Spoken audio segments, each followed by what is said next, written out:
Welcome back, Skigglers, to another episode of the Skids and Giggles podcast. My name is Pascal, and I'm joined by my co-host Bryson. How's it going tonight, buddy? Very swell and swell. How are you, Pascal? Oh, I'm very good, very good. We are also joined by the coach to the world's fastest racers, Nick Walser. How is it going tonight? I'm great, thank you. Good. Well, there's obviously a lot of things we want to talk about tonight. But I guess the first thing I wanted to mention is that I've been scrolling the trusted platform Roots and Rain, scrolling through your results. There's 85 results, I have on that platform, and I've been looking at your recent results. And I guess the question is there ever going to be a race between all the coaches on the World Cup circuit, or are you just doing this for fun? Well, that'd definitely be an interesting race, and I would surely compete. But yeah, I'm just trying to keep going and working my way to the Masters category. That's coming in a few years, so the elites keep me sharp, so I can maybe grab a podium in the Masters class then. Okay, so you're working towards Masters Championships. What is that? From age 35, I guess? Yeah, 35 onwards, yeah. So we'll see if I compete right away, but definitely a goal of mine. Okay, very nice. So I guess you are your own best client, so to speak. But maybe to start with, can you lay out for us and the listeners, of course, how you got to be a coach to the world's fastest racers? It's a long story, and I could start way back when I started my own riding career. But actually, coaching started only after I began with my studies in Möcklingen, with my bachelor and master's in sports science. So that was pretty much as soon as I started, the transition started as well from athlete to coach. Well, I never left being an athlete. I'm still trying to race myself and all my athletes, of course. But with my education, people started asking for coaching, and that's when it started. As I said, if I scroll all the way down on Roots and Rain, those results go way back. So I guess you have had a similar illustrious junior and espoir and then an elite career as many others have had. How did you get into this whole racing at the time? Okay, so let's start at the beginning. So I was playing tennis with my dad a lot. That was kind of my thing until I was about 13 years old. And then we went to a tennis competition, just watching, not playing, just in my area here. And then there was like a tombola, I don't know in English. So a little, you could draw a little piece of paper. And then at the end of the game, we were handed a mountain bike. So we won a mountain bike there, first prize. Oh, nice. And then... yeah, it was a hardtail. At the time, most amazing thing I've ever seen, of course. So I got that. And then one of my best friends was in a biking club. So I joined him and tried to do some cross-country riding with him. But I didn't do very well. I have hay fever and my endurance was not up to par. And I struggled and didn't have much fun. Because, I was always in the back of the group. So, but the biking I really liked, and me and my friend always rode around the neighborhood as kids do, jumping off benches and everything we could find, and started building little ramps in the back of the house, and those got bigger and bigger. And then once I turned 14, I think, my sister gave me 3 DVDs. One was snowboarding, the other was mountain biking, and the third one was skateboarding. It was like those 3 sports that I could choose from, basically.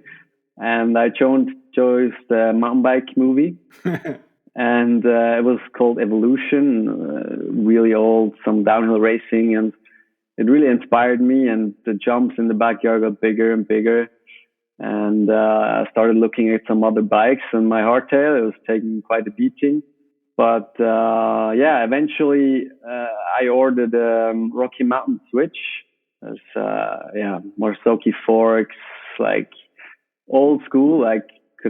Can't imagine how I wrote that, but it was like a next level bike. Never seen anything like that in Switzerland. Maybe on the Trail de Vils forum. I don't know if you guys remember that, where it was really active. Back in the day. So I was on there all the time, seeing those guys hitting big stuff, and then finally got a bike that was up to par with what I was trying to do. So I got that, and not long after, convinced my parents that I wanted to do an exchange year in Whistler. So I wanted to ride there, hit the park, be in the mecca of it all, yeah. And I already knew mountain biking is going to be the thing for me. That's my passion. So convinced them, and not long after, I was in Whistler at 15 years old, and riding my bike in the park, shredding that thing, and just riding all day, every day. No, like my hands were hurting, my forearms, horrible. I got arm pumped, but I just kept riding and had the most fun I've ever had, and just kept going and started racing a little bit there. The Fat Wednesday series there, I raced a couple of those, but I always mostly stayed on A-line at Dirt Merchant, and was like, okay, I want to go into the free ride scene, because I grew up with New World Disorder, New World Disorder 5. That was the movie. I even recreated it with my best friend. Like, we were filming the intro scene with like a little moped,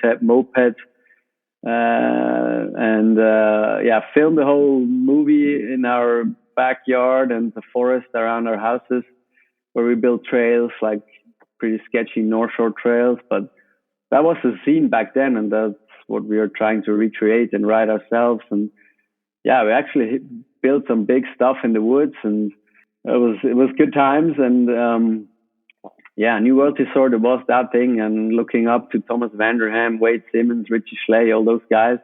So tried to be a free rider. But as soon as I came back from Whistler, here in Switzerland, free riding, where do you go? What do you do? There's barely any jumps. There's nothing to hit, and I was never really good at tricks. Suicide no-hander, that's one thing I could do over almost every jump, but that was about it. So my progress was pretty limited. That's already a pretty decent showstopper, I guess. It was all right, but it was hard to be a free rider in Switzerland. I did the Châtel mountain style. That was pretty cool, like a mini rampage. So I did that, but I went well, but I was in the amateur category, and nobody was looking, or there was no future, and I was not good enough, definitely. But that was kind of my thing. And then I realized, okay, what kind of competitions can I do?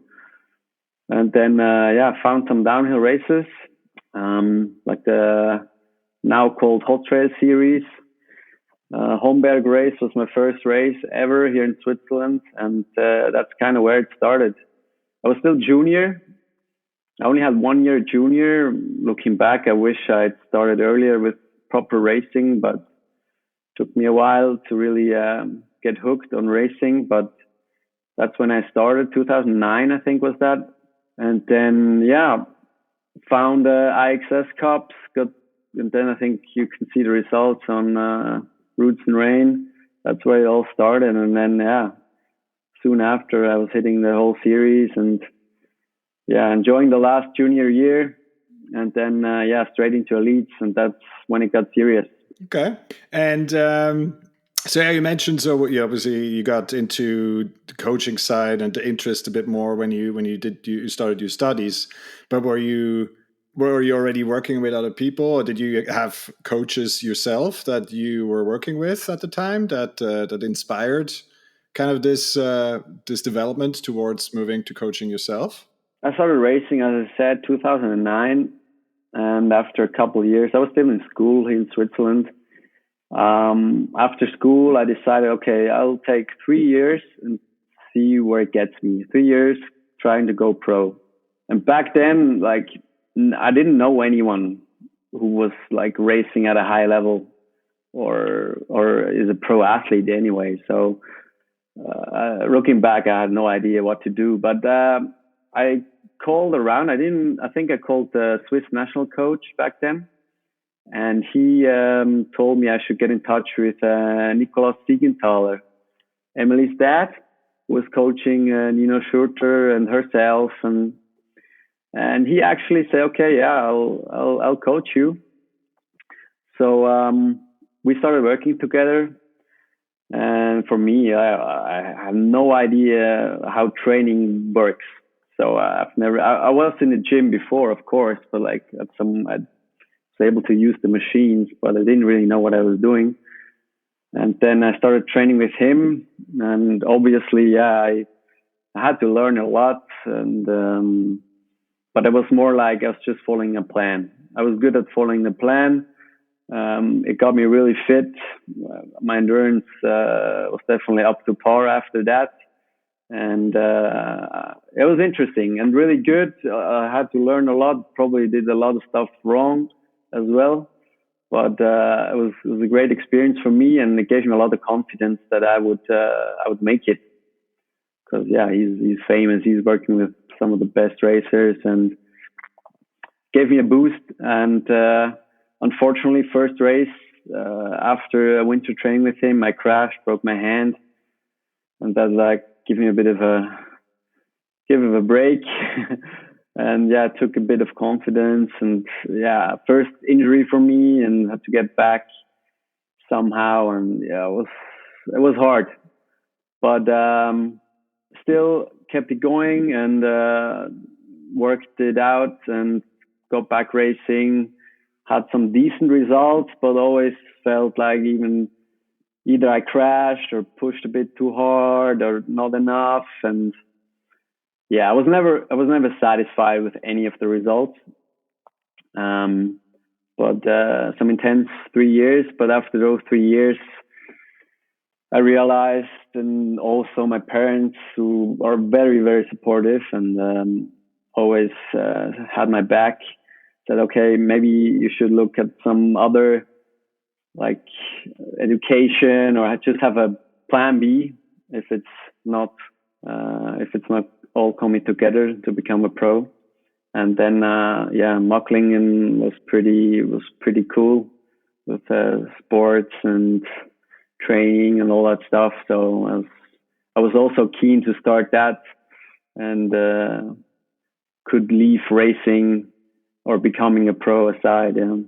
But that's kind of how it started. And then as soon as I started my studies, all my friends, not all my friends, but some of my friends started asking, hey, can I have a plan from you? Can you tell me what to do? What should I do? I want to get fitter. I want to get better. And I didn't know much then, but I had some experience from being coached. And then obviously with all the school and education I got, I was kind of starting to figure it out by myself. And yeah, I started coaching some guys. Whoa. Wait a second, Pascal, what was that sound? I started using that sound whenever we wanted to say something about our social, or where you guys can find more information about the Skids and Giggles podcast. We are currently most active on our Instagram, where you can skid right into our DMs and follow along at Skids and Giggles.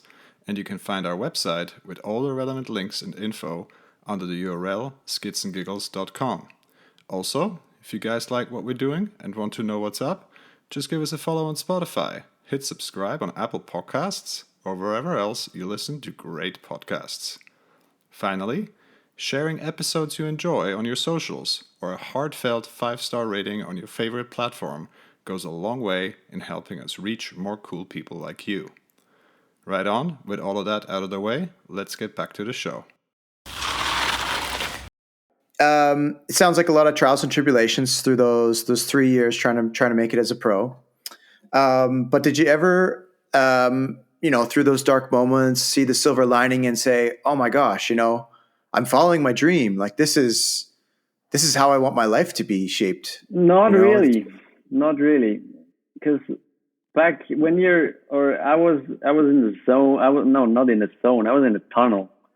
like over the years, not getting the results I wish I had, or I was pretty results orientated back then. I didn't know any better.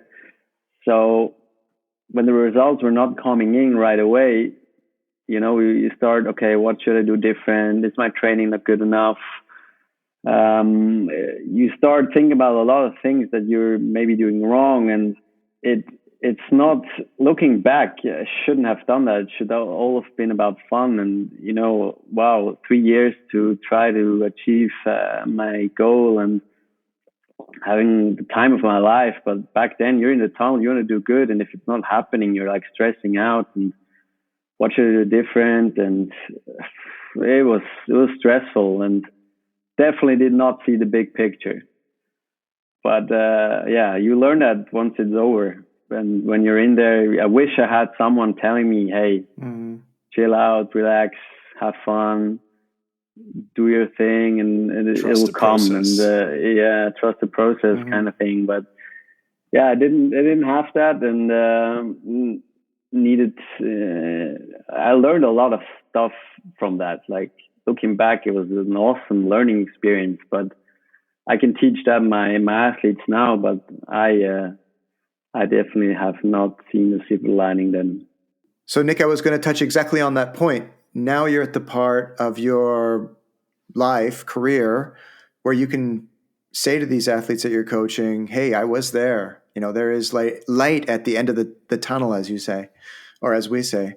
So that must help immensely. I mean, it's something not everyone can give this advice. I mean, they can give it, of course, but to really say it with a meaning and, yeah, that's have definitely practical experience. One thing that gives me confidence as a coach as well is I've been through a lot of stuff, and I've been in situations my athletes are in now.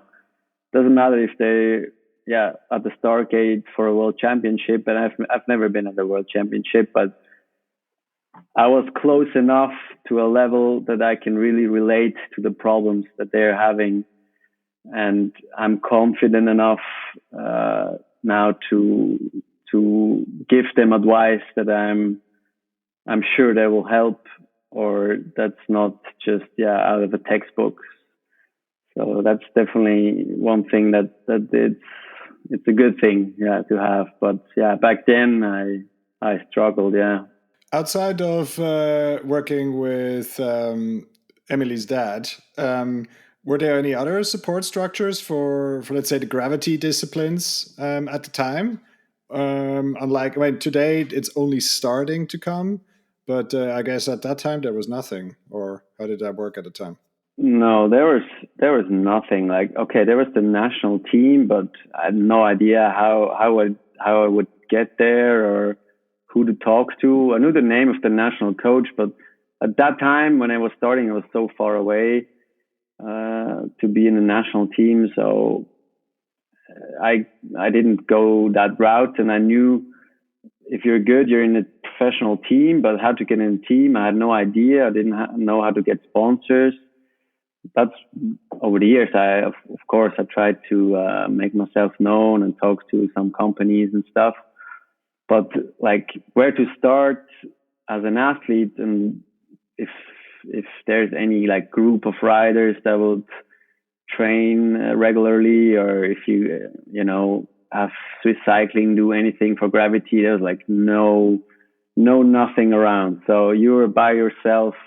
But I knew that like I didn't expect anything. I was just a lonely warrior and trying to do something that no one had done around me, and is a big goal of mine. But I didn't have any friends back then who were chasing the same. So I met a lot of racers, of course, but none of them had the same goal. Of course, they all wanted to win races, but like, or maybe I didn't talk to them enough, but none of them were like, okay, I'm giving it my all. I want to become a World Cup racer, and putting everything on this one card. So. But you mentioned that your friends started asking about coaching and helping out and all these kind of things already, right? But and that's obvious in terms of your education. You're doing a Master of Science in Sports Science, I understand. But mentally, from your own personal mindset, you just described of yourself as being absorbed in the results and making this dream work and getting to your goal. How and when did you shift away from this, focus on yourself to this outside perspective on focus on someone else and finding pleasure in someone else's performance? Yeah, good question. I think it was a process, because letting your dream go, that was hard, and there were definitely moments where like really consciously thought about it, like, okay, I'm never going to be a World Cup racer. That was hard, but the school and the coaching that came out of it gave me something else right away to latch on and maybe transform my dream into something else. And in the first year, actually, I started a coaching business with my friend. Not for biking specifically, but for all kinds of sports. And that absorbed me quite a bit and took my focus away maybe from my own goal to having a coaching company and help other athletes. And yeah, it was a good process. And looking back, I'm not sad about it, how it worked out. Okay. Well, let's fast forward a little bit. I mean, you mentioned you've done Master of Science, you work as a coach. There's a lot of time between your education and transition away from your own racing to what you do today. How has that transition been going? Right, so you started with your own like multi-sport business, coaching business, to now pretty exclusively focusing on like top level racers and performance diagnostics actually in your day job. How has that transition gone over the time? Yeah, that was also quite fluently actually. So I always had mountain bikers that I coached, and that got more and more over the years, of course. Like people started talking maybe a bit, and I was getting a bit better as well as my athletes. So that was just a natural progression. And then once I left school, of course, I moved back to where I grew up, and I started working in Mutens, and all that transition, just made me realize that mountain biking is the one thing that really, really, really interests me and I care about a lot. So I left all the other coachings aside and just wanted to focus on mountain biking and become an expert in that area. And it's my passion, so it's pretty easy. I like do nothing else in my spare time is riding bikes and thinking about biking and performance and all that stuff. So it's pretty natural just to have that. And then, of course, I can combine it with my work as well a bit, which is also in performance and science and all that kind of stuff. So it's just the perfect combination of having a good day job, but my hobby is getting bigger and bigger and becoming the second job. And it was a good transition. Okay, so maybe for the listener, what to lay out a little bit, right? So what you do. I mean, we always talk as if everyone knows what you do. So can you maybe lay out for the listener what your, let's say, your main job is in Muttens, and then obviously coaching on the side is kind of the what most people know you, certainly from our listeners, know you from. But maybe talk a little bit also about your day job, which also is very interesting. Yeah, my day job is I'm a sports scientist, as you would say. I work in a sports clinic, and there we do, of course, performance diagnostics, biomechanics, and some science. It's like a little department inside of the clinic. I don't operate on anyone or do any medical or physio stuff, they come to us for some measurements before and after they get operated, or they want to get better in their sport, or just come for some testing. It varies from elite athlete in tennis or soccer to your everyday person who just had a ski accident or wants to compete in the next local marathon. So it's pretty varied and pretty cool to be able to use exactly what I studied.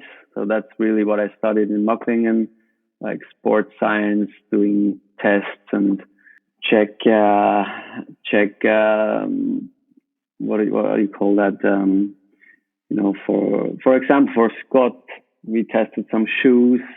Let's see how they perform and what physiology, what reactions they have, or what effect they have on physiology and stuff like that. That's pretty cool to have that broad working area during the day. I believe there's quite a bit of a cross section between your sports science work, so like the performance diagnostics, and your coaching, and I guess that's a little bit where we want to dive deeper in today, if you feel like it. Is kind of mountain biking is in that sense a little bit different to let's say more of the traditional disciplines, right? It's not very one-dimensional. Mountain biking is very multi-dimensional. So if you compare it to road cycling, right? So there's a few very clear performance metrics that you can measure in a lab, and that can tell you if someone is going to finish okay in the Tour de France or not so okay, or not even in the Tour. Whereas, in mountain biking, you have, the elements of strength, you have endurance, you have skills, you have mobility, you have balance, you have all these kind of things. So how do these two things fit together for you in coaching? What are the things that you measure in the lab from a sports science perspective that help you for your coaching, and then that steer the recommendations you make for your athletes? So the lab gives me very specific answer to some questions. So I can analyze a person in certain areas, certain energy systems I can define and test. But for mountain biking, specifically talking about gravity disciplines, the answers I get from those tests is very limited. So we do with Swiss cycling, we try to create a test for the gravity disciplines. And of course, resources are limited, but it doesn't differ that much from cross-country riding. So you test endurance, you test strength, and that's pretty much it. For mountain biking, or as I said, gravity racing, those parameters are probably just a small part of it all. So it helps me in the understanding of how the human body works and what basics I need. But coaching for gravity is a whole other story then. So performance diagnostic is just a small part for me. And there's still a long way to go in implementing the right tests for gravity racing.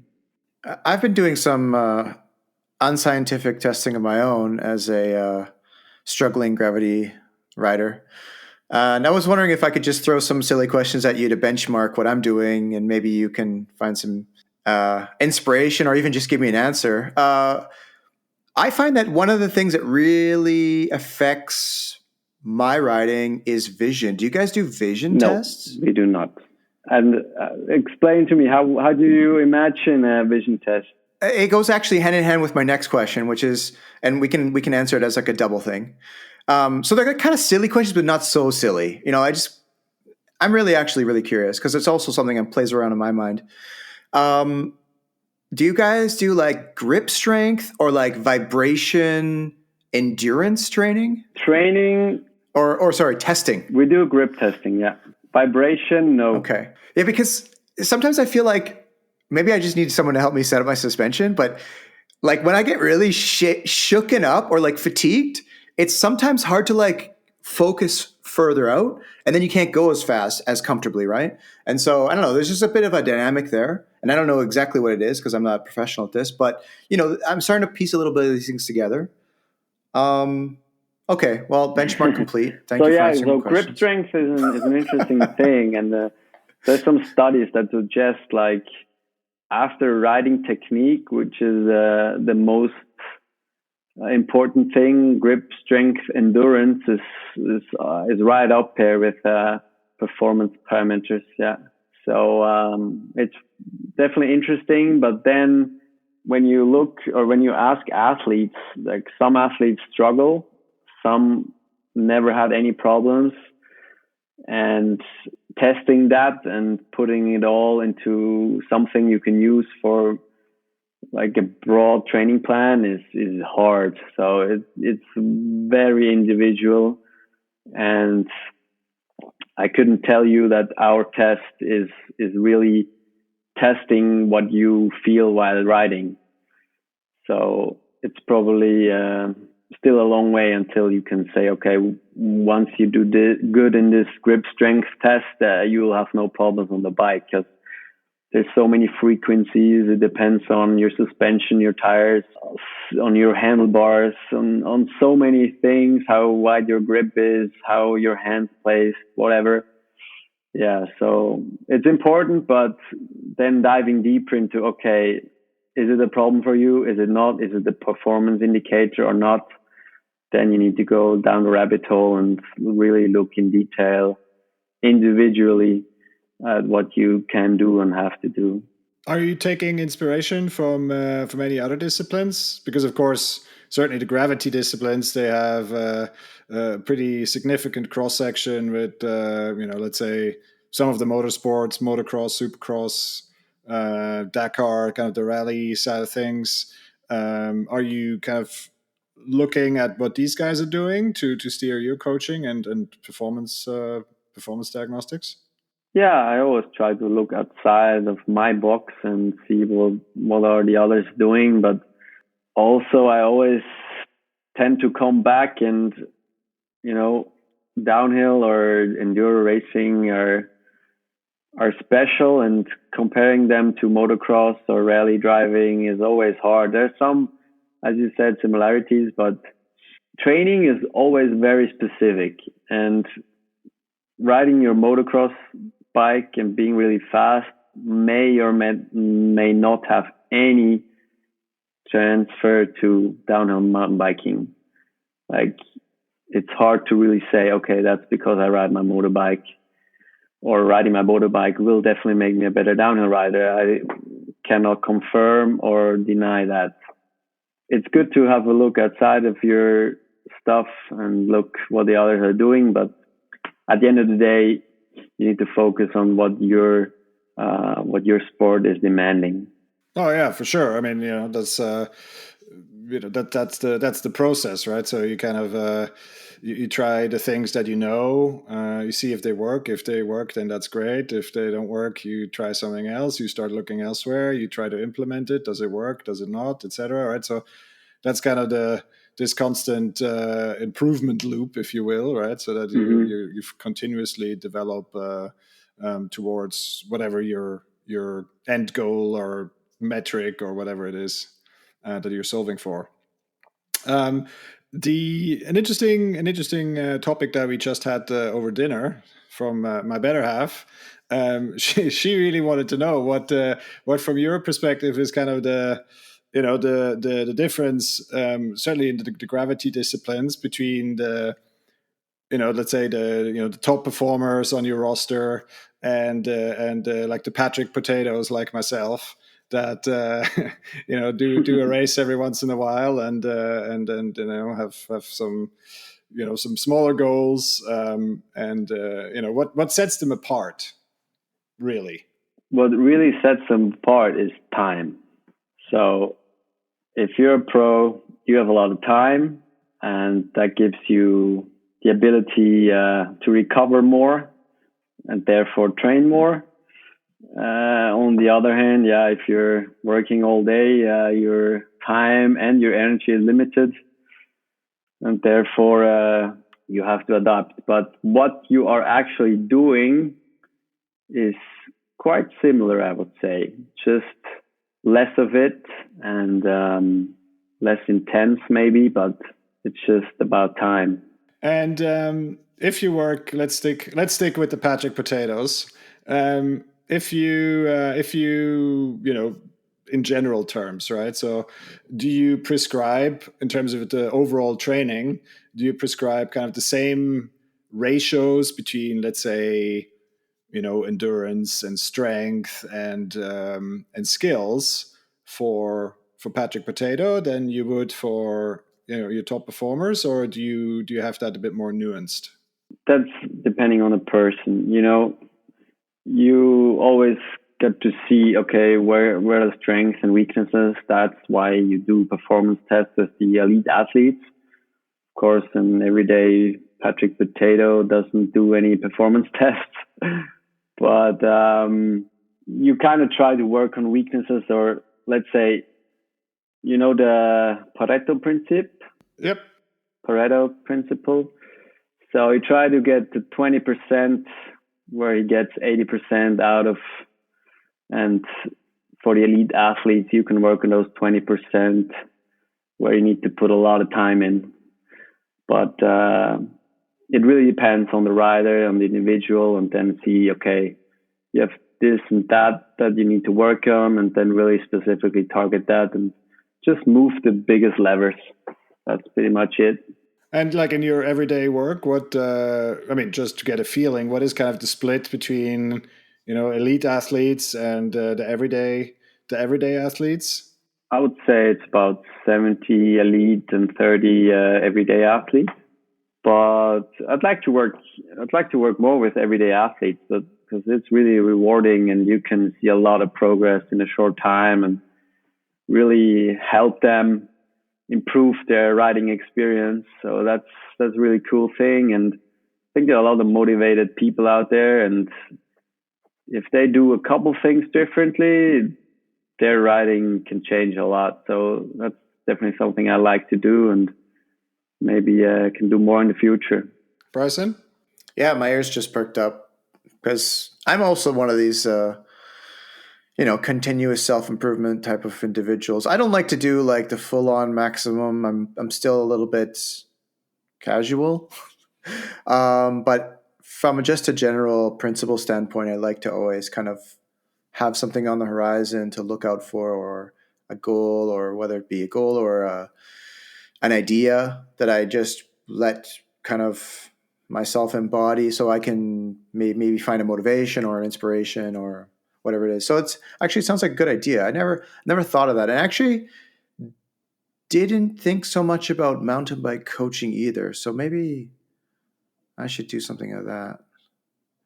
Anyways, the question would be, I didn't even lead up to it, but anyways, for sure you're with some more professional and elite athletes, and do you find that they all really like subscribe into this program of like getting the testing, searching the results, hitting all of those levers that are going to make the biggest moves? Or is it really a like kind of a spectrum of like, some of them have their own motives and some of them are like completely sharp focused? Yeah, it's definitely the latter. It's some athletes, they're like machines. They do everything you tell them. They give their all and train as hard as they can and really thrive in that environment. And others, they're more like, they just want to ride their bikes, and you get them into the gym a couple times, but they're just thriving on riding and expressing themselves on the bike. And every athlete needs something different, and it definitely changed in the last few years. You can see that in the World Cup scene with Aaron Gwynn leading it, like really training, or like I know Fabian Barrel and all those guys did it before, but like make it professional. Like fitness is a big thing now. Like if you're not up to standard, yeah, those guys will drop you. And skill is definitely still very important, but without fitness, you're gone. And that has definitely changed a bit. And also in regional and national racing, is getting more and more important. And yeah, you can see different athletes tackling it differently, but that's also one thing, that I look for in an athlete is coachability. Like some athletes, they can have the best plan. I can, provide them with all my support. But if you're not using it, if you're not asking the right questions or using the know-how or resources that is presented to you and do the work, like nothing's going to happen. So those athletes who understand that and figure it out themselves, how it works best for them, they don't need to be machines and training all day, but just doing the key sessions, doing them with heart and think about what they're doing, then that's going to go a long way. But definitely a wide range of athletes out there, especially with gravity. I think it's different. If you look at the cross country side, it's much more serious. Everybody has a training plan and structure and records all the data they need and whatever. And in gravity, athletes need to learn a lot, but doesn't have to be the same way as cross country. There's different ways to do it, but definitely some more intention and more thought towards training process, and not just going riding. I see a lot of downhill riders. They just, when the training for them is okay, I go to Verbier one day, ride all day, then I go to Port du Soleil, shred all day there, and then I'm ready for the race. But that's not how you get faster. It goes only so far. And if there's no purpose or any thought put into those runs, then they might just going to make you tired and nothing else. So definitely a lot more behind the scenes thinking and doing than just going for a ride.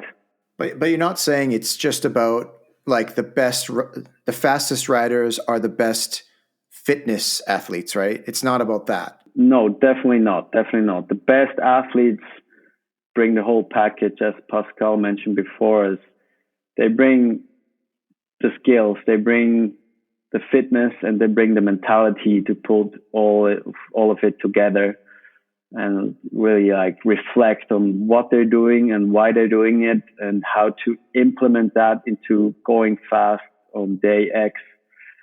That's another thing, you can be fast in training, but like putting it all together on day X is what counts. And if you do not have the capabilities or the resources to know how to make that happen, like you can train all day. That's how I was, I had a really good training plan with Nicole Siegenthaler. I was fitness wise, I was up there. Technically, I was definitely not up there because I didn't have anybody who was coaching me or telling me, or I didn't put any thought into that. But I was a training world champion, as you'd say, but no idea how I transform all that training into riding fast. I had the pieces of the puzzle, but I had no idea of putting them together. So that's what I see. And is one thing that definitely some people just could improve on in asking the right guys, or just getting a bit of help on, okay, you have a lot of time, you do a lot of training, now let's make it happen for you. And just a few small adjustments and maybe like a couple lessons, and then it'll change a lot of things. Yeah, I mean, exactly. That's the that should be the role of a coach, right? So I mean, it's just because a lot of athletes, and of course over my, let's say that in air quotes, sports career, met a couple of athletes. I've been an athlete myself. I've been coached myself. I worked with many coaches in many different sports. But an athlete also needs to learn how to be coached and let himself be coached, right? So because, as you say, right, it's one thing to just go to the bike park and bang out laps and then do it again the next day and then the next day again and then maybe do a rest day and then be hopefully ready um, for the race. But you need someone to tell you like, okay, well, let's do this a bit more structured. You do, whatever, 2 runs, you do it this way, and then we take a break, and then we do this activation exercise, and then we do this, and then so to basically hold their hand and then guide all that energy into the right direction, and then that's when the magic happens, I guess. Yeah, that's so important. And like as I said, doing a lot of things is easy, and training is easy in that sense, but doing the right training at the right time, and especially resting at the right time and not doing too much, and knowing when it is too much and when it's not, and all those things that make the pieces a whole picture. Those things you need someone with a bit of experience, but some guys get a long way with just being really skilled on the bike. And I think that's a cool thing that gravity gives us. Like, if you're a skilled rider, you can go a long way. But yeah, at some point it ends, or someone that is not technically so refined, has a harder time, but can make up in other areas. That's cool. So you can use different abilities to go fast, and that makes it really interesting. Yeah, absolutely. But it wouldn't be us if we weren't asking for some highlights. So I mean, looking back, I mean, obviously you have now a couple of good years behind you in this role. What are some of the highlights? Definitely winning last year's World Cup title with Cami. I was pretty stressful with the broken collarbone and all that stuff. Yeah, dang. But that felt good.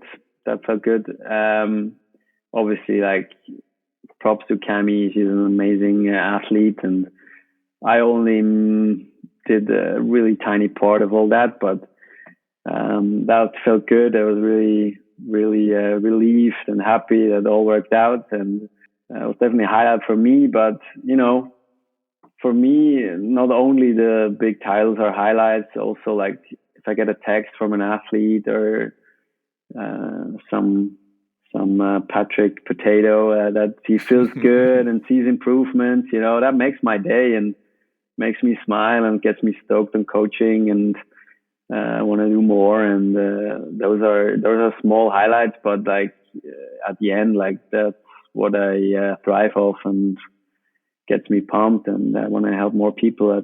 That's really cool to see. And of course, titles are nice, but those are limited, and that's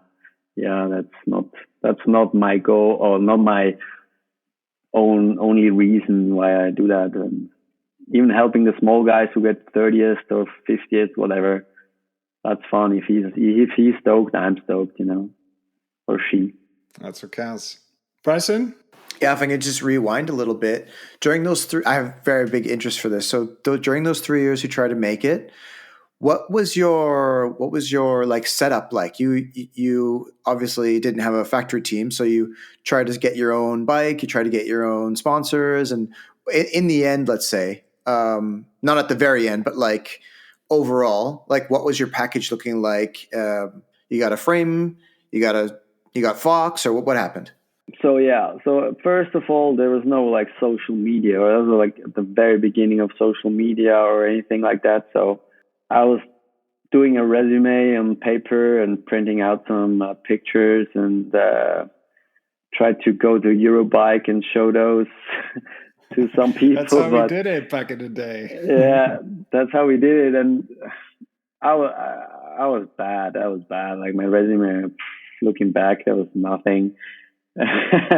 And so I I was working or helping out at the bike shop, and he was helping me out a lot, and that's how it started. And then from there, I went to some distributors in Switzerland that like gave me some discounts on bikes and clothing and all that stuff, and tried them to look professional, putting logos on the jersey and all that stuff. But it was pretty ghetto setup, but it got a bit better over the years. I even made a little team with the national coach of today, Karina Capellari. We had for one season a little team going with some sponsors, but it changed year by year, and it was really, I'd never made any money off it or anything close to that, but had the Akira tuning helping me with some suspension, and yeah, my friend who's a bike mechanic helped me with changing brake fluids and all that basic stuff. But yeah, looking back, I didn't know what rebound did or high speed compression or whatever. It was ghetto. Like looking back, I didn't know what I was doing. But as I said, great learning experience. Tried to make it happen and got some people to support me. But at the end, it was a one-man show. And yeah, my parents backed me, but they didn't know how elite sports work or what I should be focusing on or who I should ask. And yeah, I'm kind of not that guy that talks to everyone. I'm kind of more introvert or maybe more the quiet guy in the pit. So I didn't get to know too many industry people or show myself and said, I'm going to be winning races for you guys. So that didn't make it any easier. So yeah, support was limited, and just tried to make it happen. But looking back, even if I had the best bike and best setup, it probably wouldn't have happened. It was all about mental and skills that was not working for me. So the bike was definitely not an issue. But yeah, just try to copy the teams and guys I saw around me and work from that. So one more throwback question, if I may, because I'm a fan of the OG. Nowadays, as you said, there's social media, and people see that there's privateers out there, and even privateers are making their own little movies and getting them on Pink Bike and YouTube and anything like that. And I watch those too. It's some good stuff. But back then, you were a privateer, and there was privateers, and I think maybe that's something that's not really fully realized, that today is obviously there's privateers, but back in the day there was also privateers. So what was the privateer field like in comparison to today? I mean, now you're not looking at it as a privateer so much, but I mean, you're still in the circuit, so you see something. Yeah, well, some are like I have no clue. Not no clue, but I look at their bikes and see so many things that you should change that and this, and that will make life easier for you. But with the internet and social media, you have so many resources that the privateer level got higher, I'd say. So they can check what the pros are doing, how suspension might work, what kind of tires they should run, or just get an overall better idea of what an athlete's supposed to do. Back then, yeah, just looked at my friend's bike and that was not any better. So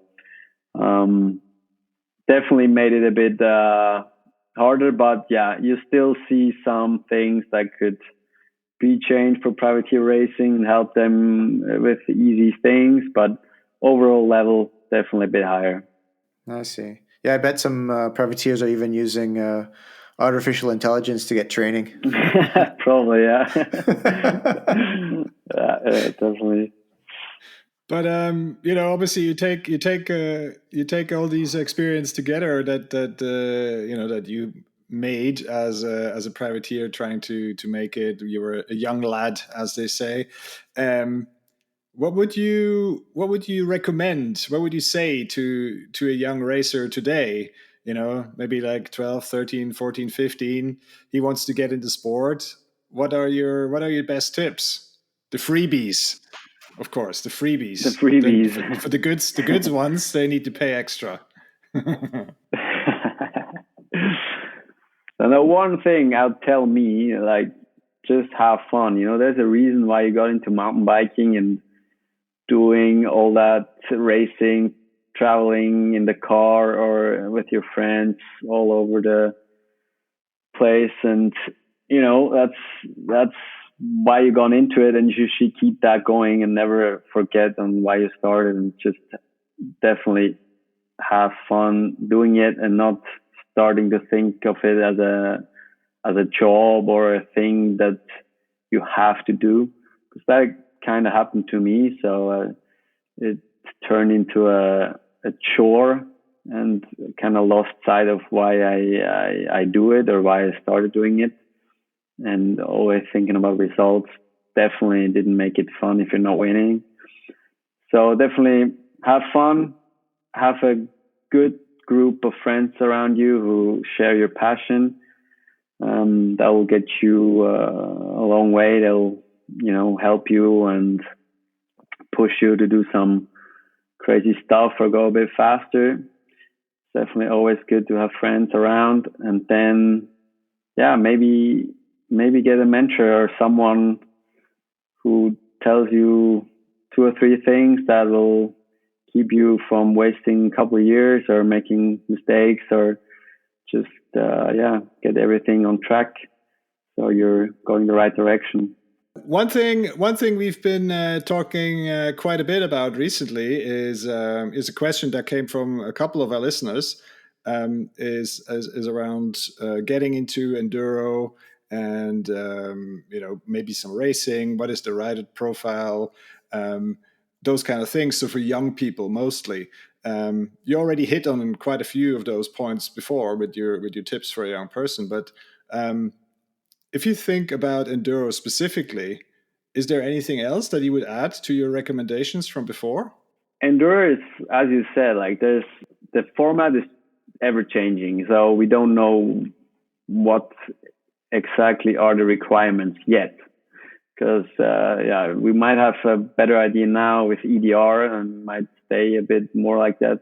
But it used to be 2 days, and now it's 1 day, and we saw a lot of things. So from a physiological standpoint, it's kind of clear what your profile should look like, but it's definitely not making it easier for a coach to really be able to tell you, okay, this will make you a great enduro rider. But as you only get one run as of now for your riding or for your racing, skill is king still.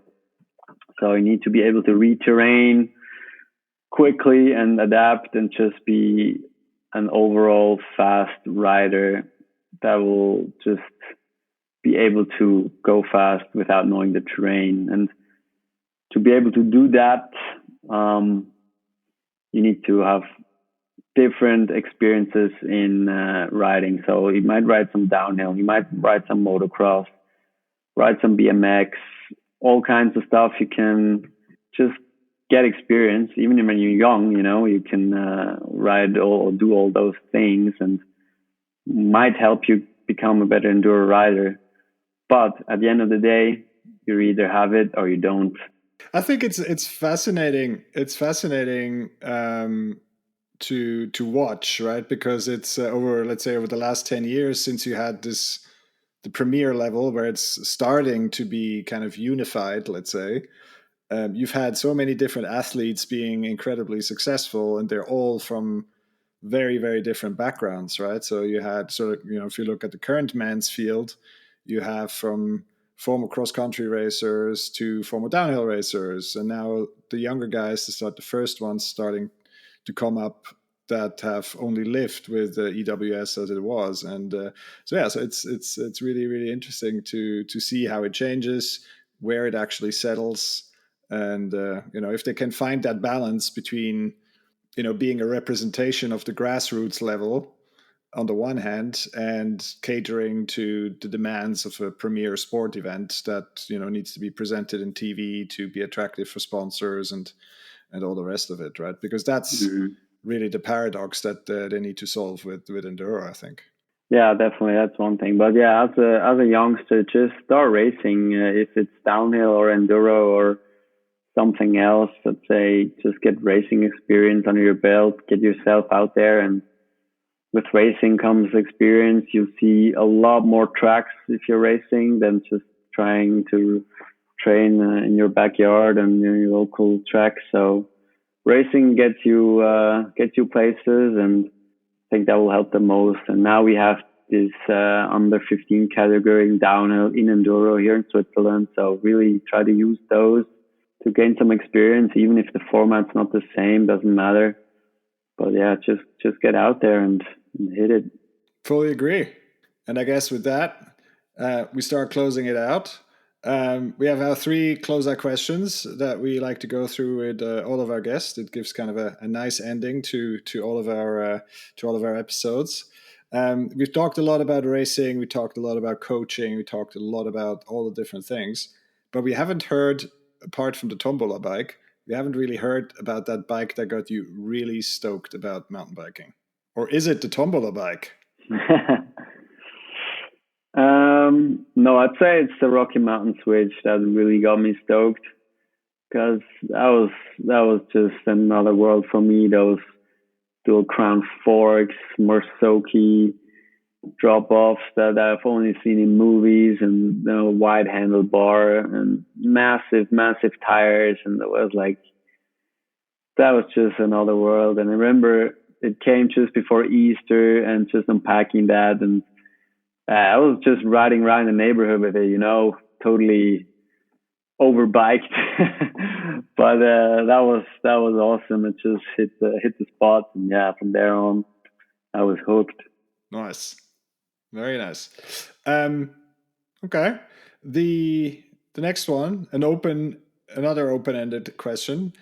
Imagine yourself as a bike magician extraordinaire. Let's call him Harry Schidini, and you can make riding a bike more awesome for anyone by the stroke of a magic drop a post. What would you do? When I go out for a ride here in my neighborhood, all I ride is trails that are illegal. So what I would do, I'd just make mountain biking illegal in Switzerland, in all the forests and all the places you can go, and yeah, get more riding going, more trail centers, more parks. Just use being allowed to use our landscape to really show what Switzerland has to offer, and develop athletes. So I think that would be a thing, because right now it's a pain. You always have to be worried if you're allowed, if you get in trouble riding, or even thinking about building a trail or having somewhere to train. So I think I would just make your authorities approve of all the trails we want. It's a golden answer, Nick. I'd really admire it. But actually, some might argue that mountain biking wouldn't be as it is today without having us to persevere, the man, I mean, certainly in the North Vancouver freeride scene as well. It was some, there were some times. But anyways, on to the number 3. Now, when I heard you mention NWD4, okay, my eyes opened wide, because actually, sorry, you said number 5, but number 4 was my favorite. But anyways, let's just say we're talking about number 5. I mean, they're all epic. Anyways, watch them back to back like forever. Yeah, imagine yourself as the kid or Chandro, and you're just strelping, but you're going to set yourself up for the perfect skid. Tell us what that looks like. I wouldn't do my perfect skid. Would not be in dirt. I'd be in a parking garage on asphalt, where you can hear like the loud squeaking noise and the nice black skid mark. That's what I had fun doing when I was a kid. Yeah, so it's nice and loud, and you can really see your black skid there dropping some rubber. Yeah, you can see your results. Exactly. Yeah, exactly. You're all about that. Nice, kid. Yeah. Nick, this was really, really cool. Thank you very much for your time. If our listeners have questions and want to reach out to you, want to know more about what you do, where can they find you? They can find me on Instagram on Walser Nick MTB Gravity. That's probably the easiest way. There you can also find a link to my website. Just drop me a direct message or write me a message on the website, and I'll get in touch. Sweet. We'll put those in the show notes so people can find it. With that, I would like to close it out. Thank you very much. This was really interesting. Bryson, thank you. And I hope I see you soon, actually, next week for a session. Bingo. Until then. Yep. Thank you, Pascal, and thank you, Bryson. Thanks for having me. Good time. Was a pleasure. Thanks for listening. We really hope you enjoyed this episode. Pascal and I put a lot of heart and soul into this podcast, and it means a lot to us that you've listened to it. We'd also really appreciate if you shared it with the people that you know and care about. Until next time, Skigglers.